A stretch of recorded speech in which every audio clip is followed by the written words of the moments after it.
ओम शांति। आज 24/12/2023 की मुरली है और ये अव्यक्त बाप दादा के रिवाइज कोर्स के डेट है 3/4/97। आज की हेडलाइन है पुराने संस्कारों को खत्म कर अपने निजी संस्कार धारण करने वाले एवर रेडी बनो। आज बाप दादा अपने चारों ओर के विश्व के बाप के लब में लवलीन और लक्की बच्चों को देख रहे हैं।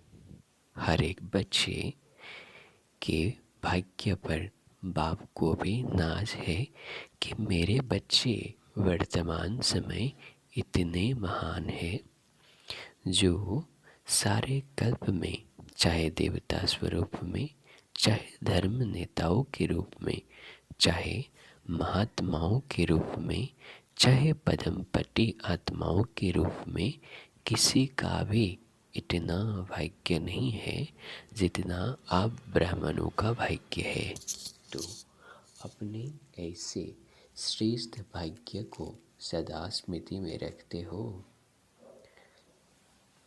सदा यह अनहद गीत मन में गाते रहते हो कि वाह भाग्य विधाता बाप, और वाह मुझे श्रेष्ठ आत्मा का भाग्य। यह भाग्य का गीत सदा ऑटोमेटिक बजता रहता है। बाप बच्चों को देख देख सदा हर्षित होते हैं, बच्चे भी हर्षित होते हैं, लेकिन कभी कभी बीच में अपने भाग्य को इमर्ज करने के बजाय मर्ज कर देते हैं। जब बाप देखते हैं कि बच्चों के अंदर अपने सौभाग्य का नशा निश्चय का मर्ज हो जाता है तो क्या कहेंगे? ड्रामा।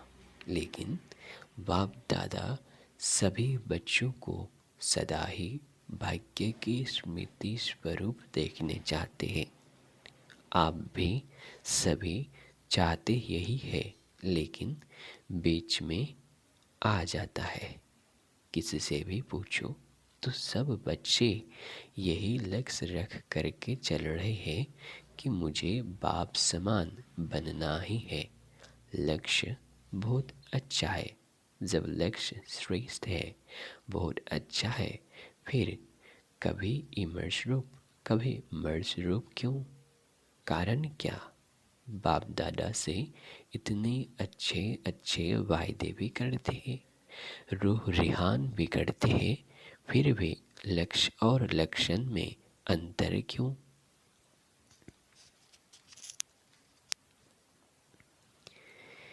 तो बाप दादा ने रिजल्ट में देखा कि कारण क्या है। वैसे तो आप सब जानते हैं, नई बात नहीं है, फिर भी बाप दादा रिवाइज कराते हैं। बाप दादा ने देखा 3 बातें हैं। एक है सोचना यानी कि संकल्प करना, दूसरा है बोलना अथवा वर्णन करना, और तीसरा है कर्म में, प्रैक्टिकल अनुभव में और चलन में लाना, अर्थात कर्म में लाना। तो तीनों का समान बैलेंस कम है। जब बैलेंस होता है तो निश्चय और नशा इमर्ज होता है, और जब बैलेंस कम है तो निश्चय और नशा मर्ज हो जाता है। रिजल्ट में देखा गया कि सोचने की गति बहुत अच्छी भी है और फास्ट भी है। बोलने में रफ्तार और नशा वह भी 75% ठीक है। बोलने में मेजॉरिटी होशियार भी है, लेकिन प्रैक्टिकल चलन में लाने में टोटल मार्क्स कम है। तो 2 बातों में ठीक है, लेकिन तीसरे बात में बहुत कम है। कारण जब संकल्प भी अच्छा है, बोल भी बहुत सुंदर है, रूप में है, फिर प्रैक्टिकल में कम क्यों होता है? कारण क्या जानते हो? हाँ या ना बोलो। जानते बहुत अच्छा है। अगर किसी को भी कहेंगे इस टॉपिक पर भाषण करो या क्लास कराओ तो कितना अच्छा क्लास कराएंगे और बड़े निश्चय नशे फलक से भाषण भी करेंगे, क्लास भी कराते हैं। बाप दादा सबके क्लासेस सुनते हैं, क्या क्या बोलते हैं, मुस्कुराते रहते हैं। वाह वाह बच्चे वाह। मूल बात है, बाप दादा ने पहले भी सुनाया है, यह रिवर्स कोर्स चल रहा है। तो बाप कहते हैं कि कारण एक ही है, ज़्यादा भी नहीं है, एक ही कारण है। और बाप दादा समझते हैं कि कारण को निवारण करना मुश्किल भी नहीं है, बहुत सहज है।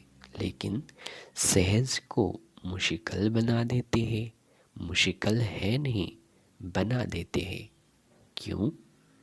नशा मर्ज हो जाता है।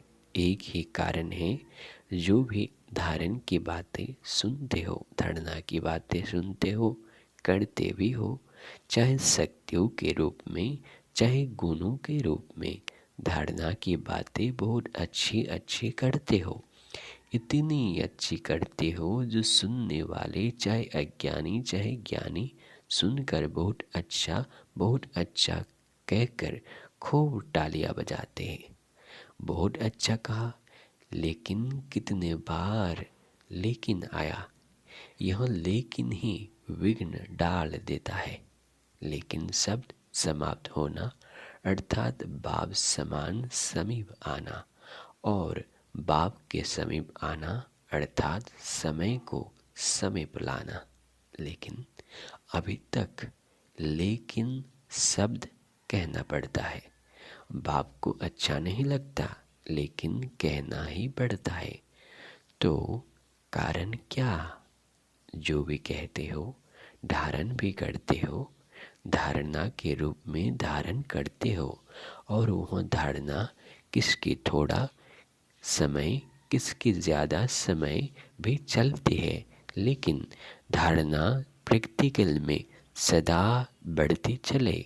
उसके लिए यही मुख्य बात है कि जैसे द्वापर से लेकर अंतिम जन्म तक जो भी अवगुण व कमजोरियाँ है,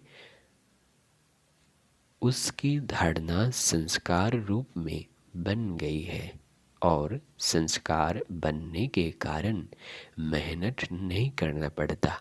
छोड़ना भी चाहते हैं, अच्छा नहीं लगता है, फिर भी कहते हैं क्या करें, मेरा संस्कार ऐसा है। आप बुरा नहीं मानना, मेरा संस्कार ऐसा है। संस्कार बना कैसे? बनाया तभी तो बनाना। तो जब द्वापर से यह उल्टे संस्कार बन गए, जिससे आप समय पर मजबूर भी होते हो, फिर भी कहते हो क्या करे संस्कार है। तो संस्कार सहज न चाहते हुए भी प्रैक्टिकल में आ जाते हैं ना। किसी को क्रोध आ जाता है, थोड़े समय के बाद कहते हैं आप बुरा नहीं मानना, मेरा संस्कार है। क्रोध को संस्कार बनाया, अवगुण को संस्कार बनाया, और गुण को संस्कार क्यों नहीं बनाया है? जैसे क्रोध अज्ञान की शक्ति है, ज्ञान की शक्ति है शांति, सहन शक्ति है। तो अज्ञान की शक्ति क्रोध को बहुत अच्छी तरह से संस्कार बना दिया है, और यूज भी करते रहते हो, फिर माफ़ी भी मांग लेते रहते हो। माफ़ कर देना आगे से नहीं होगा, और आगे ज़्यादा होता है। कारण क्योंकि संस्कार बना दिया है। तो बाप दादा एक ही बात बच्चों को बार बार सुनाते हैं कि अभी हर गुण को हर ज्ञान की बात को संस्कार रूप में बनाओ। ब्राह्मण आत्माओं के निजी संस्कार कौन से हैं? क्रोध या सहन शक्ति? कौन सा शक्ति है? कौन सा है? सहन शक्ति, शांति की शक्ति, यह है ना। तो अब गुणों को तो सहज ही संस्कार बना दिया, कूट कूट कर अंदर डाल दिया है, जो न चाहते भी निकलता रहता है।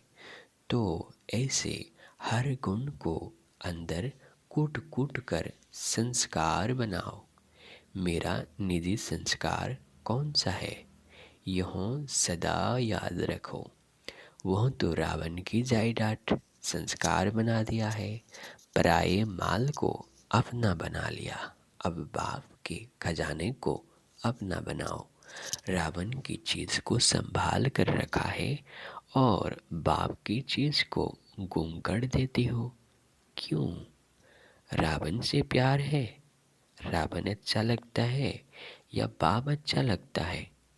कहेंगे तो सभी बाप अच्छा लगता है, यही मन से कह रहे हैं ना। लेकिन जो अच्छा लगता है उसकी बात निश्चय की स्याही से दिल में समा जाती है। जब कोई रावण के संस्कार के वश होते हैं और फिर भी कहते रहते हैं, बाबा आपसे मेरा बहुत प्यार है, बहुत प्यार है। बाप पूछते हैं कितना प्यार है, तो कहते हैं आकाश से भी ज़्यादा। बाप सुन करके खुश भी होते हैं कि कितने भोले बच्चे हैं।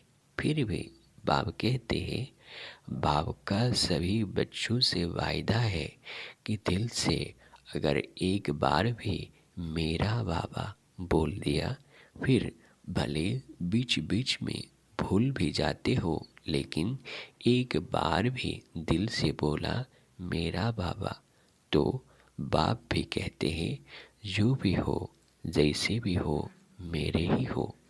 तो ले तो जाना ही है। सिर्फ बाप चाहते हैं कि बराती बनकर नहीं चलना, सजनी बनकर चलना। सुन करके तो सभी बहुत खुश हो रहे हैं, अपने ऊपर हंसी भी आ रही है। अभी सुनने के समय अपने ऊपर हंसते हो ना, अपने ऊपर हंसी आती है और जब जोश करते हो तब लाल पीले हो जाते हो। लेकिन बाप ने रिजल्ट में देखा कि बच्चों में एक विशेषता बहुत अच्छी है। कौन सी? पवित्रता में रहना। इसके लिए कितना भी सहन करना पड़ा है, कितना भी अपोजिशन करने वाले सामने आए हैं, लेकिन इस बात में 75% अच्छे हैं। कोई गसिया यानी कि गपोरा भी लगाते हैं, लेकिन फिर भी 75% नहीं, इस बात में पास होकर दिखलाया है। अब उसके बाद दूसरा सब्जेक्ट कौन सा आता है? क्रोध। देह भान तो तिल है नहीं, तो तिल है ही। लेकिन देखा गया है कि क्रोध की सब्जेक्ट में बहुत कम पास है।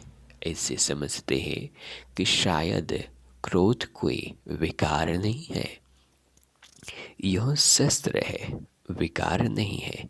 लेकिन क्रोध ज्ञानी तो आत्मा के लिए महाशत्रु है, क्योंकि क्रोध अनेक आत्माओं के संबंध संपर्क में आने से प्रसिद्ध हो जाता है और क्रोध को देख कर के बाप के नाम की बहुत ग्लानि होती है।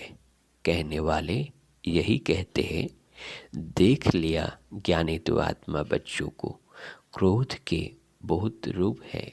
एक तो महान रूप आप अच्छी तरह से जानते हो, दिखाई देता है यह क्रोध कर रहा है। दूसरा, क्रोध का सूक्ष्म स्वरूप अंदर में ईर्ष्या, द्वेष, घृणा होती है। इस स्वरूप में जोर से बोलना या बाहर से कोई रूप नहीं दिखाई देता है, लेकिन जैसे बाहर क्रोध होता है तो क्रोध अग्नि रूप है ना, वह अंदर खुद भी जलता रहता है और दूसरों को भी जलाता है। ऐसे ईर्ष्या, द्वेष, घृणा यह जिसमें है वह इस अग्नि में अंदर ही अंदर जलता रहता है। बाहर से लाल पीला नहीं होता, लाल पीला फिर भी ठीक है, लेकिन वह काला हो जाता है। तीसरा, क्रोध की चतुराई का रूप भी है कहने में, समझने में। ऐसे समझते हैं व कहते हैं कि कहाँ कहाँ सीरियस होना ही पड़ता है, कहाँ कहाँ लॉ उठाना ही पड़ता है कल्याण के लिए। अभी कल्याण है या नहीं वह अपने से पूछो। बाप दादा ने किसी को भी अपने हाथ में लॉ यानी कि कानून उठाने की छुट्टी नहीं दी है। क्या कोई मुरली में कहा है कि भले लॉ उठाओ, क्रोध नहीं करो? लौ उठाने वाले अंदर का रूप वही क्रोध का अंश होता है। जो निमित्त आत्माएं हैं वह भी लौ उठाते नहीं हैं, लेकिन उन्हों को लौ रिवाइज करना पड़ता है। कोई भी नहीं उठा सकता, लेकिन निमित्त है तो बाप द्वारा बनाए हुए लौ को रिवाइज करना पड़ता है। निमित्त बनने वालों को इतनी छुट्टी है, सबको नहीं। आज बाप दादा थोड़ा ऑफिशियल शिक्षा दे रहे हैं, प्यार से उठाना, क्योंकि बाप दादा बच्चों के लिए लिखे हुए किए हुए वायदे देखकर सुनकर मुस्कुराते रहते हैं। अभी बाप दादा ने जो सुनाया कि हर गुण को निजी संस्कार बनाओ, अंडरलाइन किया, तो अभी से यह कहना कि शांत स्वरूप में रहना, सहनशील बनना, यह तो मेरा संस्कार बन गया है। फिर बाप दादा जब मिलन मनाने आए तो इसे अपना निजी संस्कार बनाकर बाप दादा के आगे इन 5-6 मास में दिखाना। इसलिए आज रिजल्ट सुना रहे हैं। क्रोध की रिपोर्ट बहुत आती है। छोटा बड़ा भिन्न भिन्न रूप से क्रोध करते हैं। अभी बाप दादा ज़्यादा नहीं खोलते हैं, लेकिन कहानियाँ बहुत मज़े की है। इसलिए आज से क्रोध को क्या करेंगे, विदाई देंगे। सभी ने ताली बजाई। देखो, ताली बजाना बहुत सहज है, लेकिन क्रोध की ताली नहीं बजे। बाप दादा अभी यह बार बार सुनने नहीं चाहते हैं कि फिर भी रहम पड़ता है तो सुन लेते हैं। तो अब से यह नहीं कहना कि बाबा वायदा तो किया लेकिन फिर भी आ गया, क्या करे, चाहते नहीं है, आ जाता है। आप ही माया को समझा दो, क्रोध को समझा दो। तो यह पुरुषार्थ भी बाप करे और प्रारब्ध बच्चे लेंगे, यह भी मेहनत बाप करे। तो ऐसा वायदा नहीं करना जो फिर 5-6 मास के बाद रिजल्ट देखे। भले आप बताओ नहीं बताओ, बाप के पास तो पहुंचती है। ऐसी रिजल्ट न हो, क्या करे, हो जाता है। सरकमस्टेंस आते रहते हैं। बात बहुत बड़ी हो गई ना, बाप को भी समझाने की कोशिश करते हैं। बड़े होशियार हैं, कहते हैं बाबा छोटी मोटी बातें हम पास कर लेते हैं, यह बात भी बड़ी थी ना। अभी दोष किस पर रखा, बात पर। और बाप क्या करती है, आई। बात क्या करती है, आई और गई। 5,000 वर्ष के बाद फिर बात आएगी। जो 5,000 वर्ष के बाद बात आनी है उस पर दोष रख देते हैं। ऐसे नहीं करना, क्या करो यह संकल्प में भी नहीं लाना। बाप दादा क्रोध के लिए क्यों विशेष कह रहा है? क्योंकि अगर क्रोध को आपने विदाई दे दी तो इसमें लोभ, इच्छा सब आ जाता है। लोभ सिर्फ पैसे और खाने का नहीं होता है, भिन्न भिन्न प्रकार की, चाहे ज्ञान की चाहे अज्ञान की कोई भी इच्छा, यह भी लोभ है। तो क्रोध को खत्म करने से लोभ स्वतः खत्म होता जाएगा। अहंकार भी खत्म हो जाएगा। अभिमान आता है ना, मैं बड़ा, मैं समझदार, मैं जानता हूँ।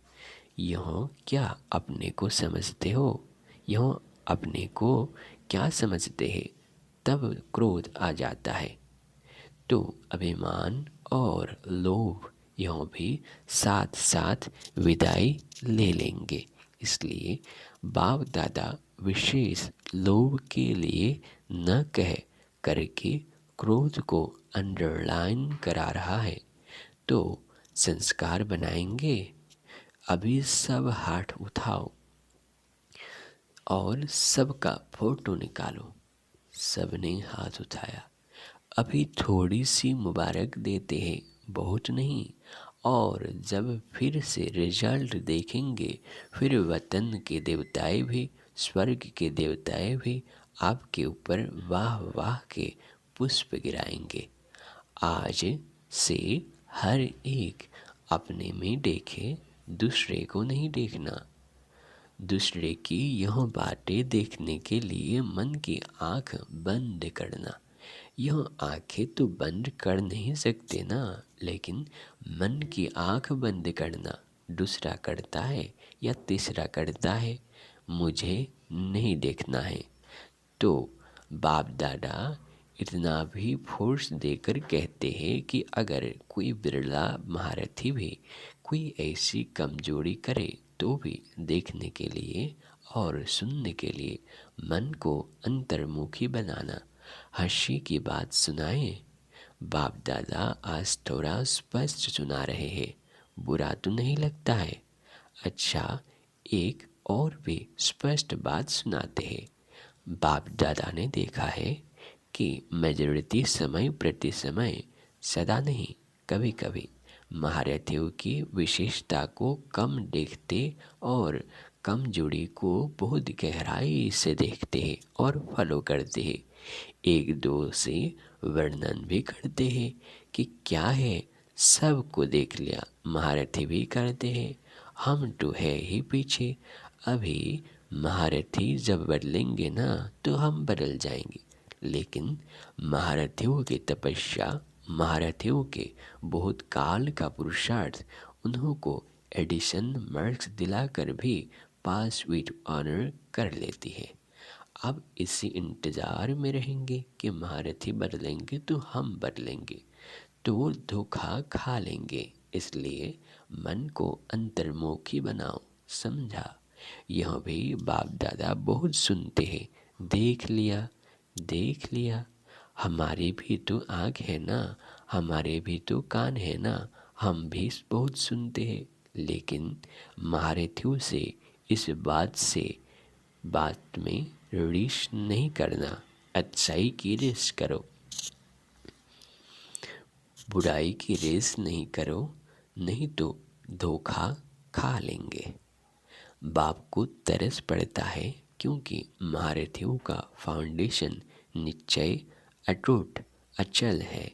उसकी दुआएं एक्स्ट्रा महारथियों को मिलती है। इसलिए कभी भी मन की आँख को इस बात के लिए नहीं खोलना, बंद रखो। सुनने के बजाय मन को अंतर्मुखी बनाओ। अच्छा, समझा? चारों ओर के सर्व बाप दादा के लवलीन आत्माएं, सर्व बाप के सेवाधारी आत्माएं, सर्व सहज पुरुषार्थ को अपनाने वाली श्रेष्ठ आत्माएं, सदा बाप समान बनने के लक्ष्य और लक्षण को समान बनाने वाले बाप के समीप आत्माओं को बाप दादा का बहुत बहुत याद प्यार और नमस्ते। वरदान है, सबको अमर ज्ञान दे, अकाले मृत्यु के भय से छुड़ाने वाले शक्तिशाली सेवाधारी भव। विस्तार है, दुनिया में आजकल अकाले मृत्यु का ही डर है। डर से खा भी रहे हैं, चल भी रहे हैं, सो भी रहे हैं। ऐसी आत्माओं को खुशी की बात सुनाकर भय से छुड़ाओ। उन्हें खुशखबरी सुनाओ कि हम आपको 21 जन्मों के लिए अकाले मृत्यु से बचा सकते हैं। हर आत्मा को अमर ज्ञान दे, अमर बनाओ, जिससे वे जन्म जन्मांतर के लिए अकाल मृत्यु से बच जाए। ऐसे अपनी शांति और सुख के वाइब्रेशन से लोगों को सुख चैन की अनुभूति कराने वाले शक्तिशाली सेवाधारी बनो। स्लोगन है, याद और सेवा का बैलेंस रखने से ही सर्व की दुआएं मिलती है। अच्छा, ओम शांति।